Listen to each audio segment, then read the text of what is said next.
One thing I hear often from people is that you can be anything. Parents say this to encourage their children.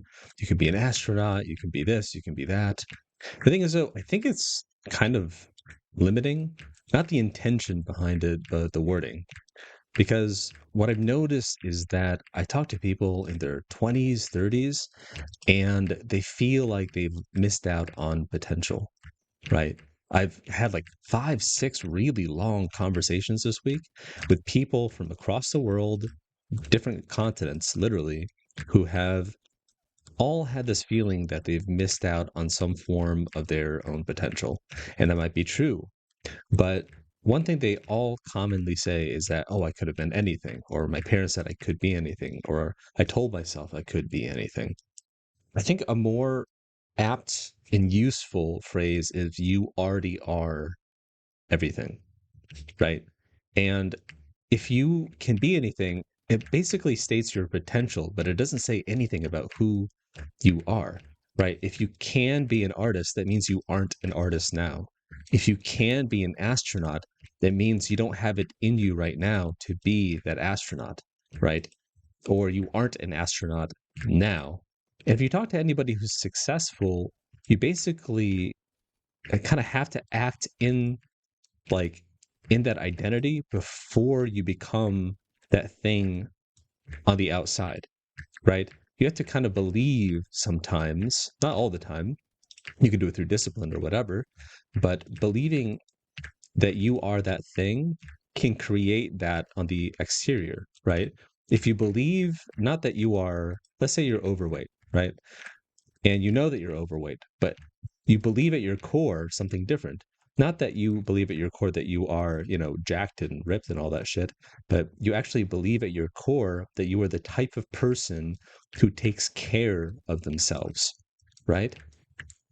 That's very different than believing, oh, I'm a fat person, right? So if you already are that thing inside of you, then it's going to be so much easier to become whatever it is that thing looks like on the outside as an exterior, right? It's going to be so much easier to act in accordance with that identity.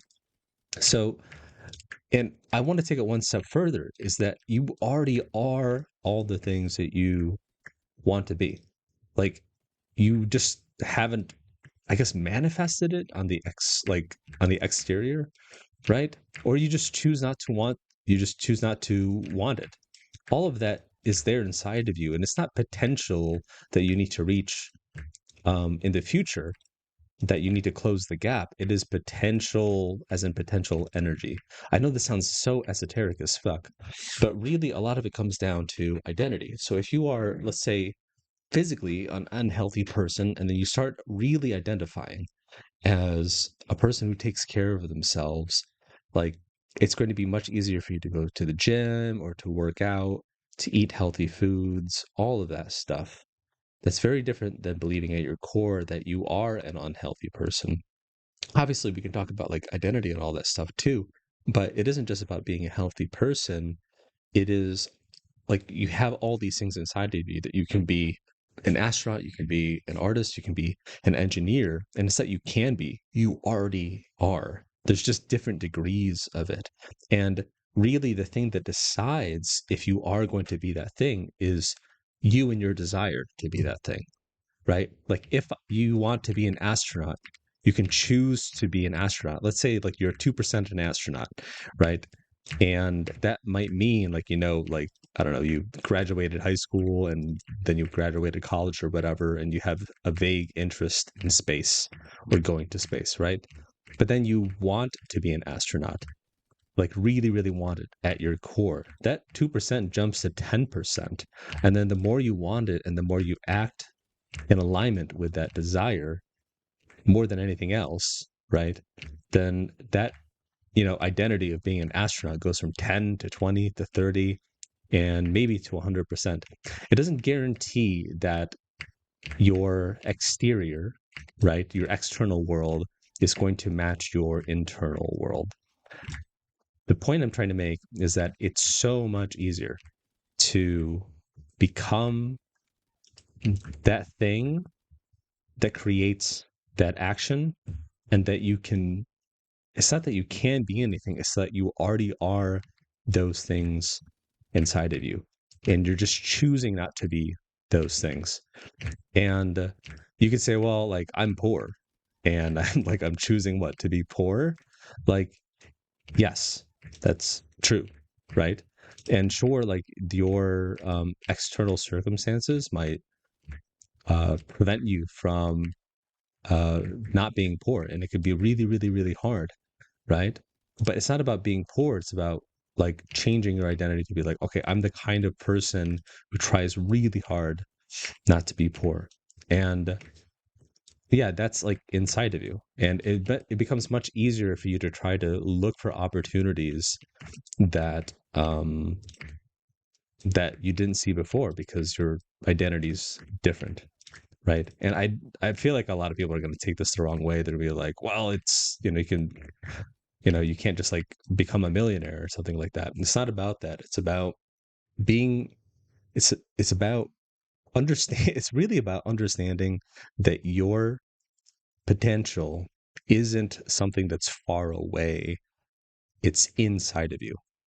You are a seed and a tree at the same time. It is not something that you are reaching for, right? If you are a tree, you are not a branch that is reaching towards the sun, and that sun is your potential, right? You are the tree and the seed at the same time, and you can become any type of tree at any point. Yeah, I feel like me putting this out there, I'm gonna regret it. Someone's gonna take it the wrong way. Also, that's my fault for not articulating in the way that I want to. Maybe I should have thought this more over, but I feel like I just needed to say this and get this out there. Um, yeah, people are just going through like a lot of dysphoria of some sort that they aren't something that they feel like they should be. But the thing is that you're choosing not to be that person. And the more I have talks with these people over a long period of time, they start to realize that like they have barriers inside of themselves that they created, you know, and those barriers may not have been put up by themselves, right? They may have been put up by other people, like their parents saying, like, you need to grind, for one example, one of my friends, or like, hey, you're not good enough, right? And so there are all these barriers or barriers of judgment where like, hey, I just want to rest today, you know, and it's not a form of escape. I just like really need to rest because I'm burnt out. And one of my friends started resting, like watching a movie and like eating food because he wants to, and there's no judgment from him anymore, and he can discern the difference between, those voices that don't really belong to him inside of him. But those are the voices of external potential, these things that you could be. But the thing that he is now is, oh, I'm a person who just wants to rest in this moment. It doesn't have to be this grand thing, but he doesn't attach any form of judgment to himself now when he really wants to rest. And sometimes he just wants to escape too. He's like, I want to read a book. I want to watch a movie and not think about how fucked up my life is, right? That's very, very different than saying, oh, I want to escape. Oh, I shouldn't escape. I feel terrible. I am not my potential yet. Versus, oh, I'm the person who just like likes to take, who likes to escape sometimes and watch a movie, and it's not that big of a deal. I don't know. I'll probably think of a more elegant way to say all of this, but I just gotta get it out there before, it escapes my mind. Anyway, I hope that helps somebody. Take care.